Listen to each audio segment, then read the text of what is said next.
नमस्कार. महाराष्ट्राचे मुख्यमंत्री आज आलतो महाबळेश्वरला. प्रत्येक जागेवर ठेका धरला, गाडी अडवून पैसे मागायचा. हे बघा, पचगणीचे 187 रुपये पचगणीमध्ये एंट्री केल्या. त्याच्यानंतर थोडस पुढे आलो, लगेच तिथं अडवलं.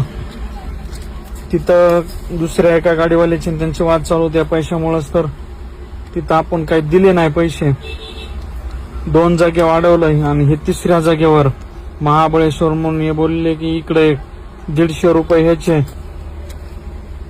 आणि प्रत्येक माणसाला 25 रुपये तिकीट. कशाचं? संयुक्त वन व्यवस्थापना समिती महाबळेश्वर. वा.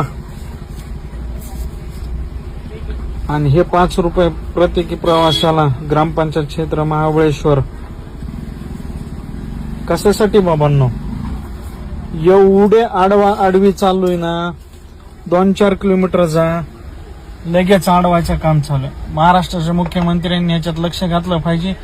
जागोजागा अडविणाऱ्याला थांबविलं पाहिजे, त्यांचा हिशोब घेतला पाहिजे. नेमकं कशासाठी तुम्ही एवढे लोकांकडून पैसे घेतात? विचारणा केली असं ते म्हणतात तुम्ही इकडं नवीन आला का जुने आला का? आम्ही लय दिवसापासून येतो. ते म्हणताय ती पचगणीची पावती, हे म्हणताय इकडे महाबळेश्वरची पावती, ते म्हणताय तिथली पावती. अरे एवढे पैसे कशासाठी घेता तुम्ही? नुसते फिरायला. कायदेशीर कारवाई करण्यात यावी त्यांच्यावर.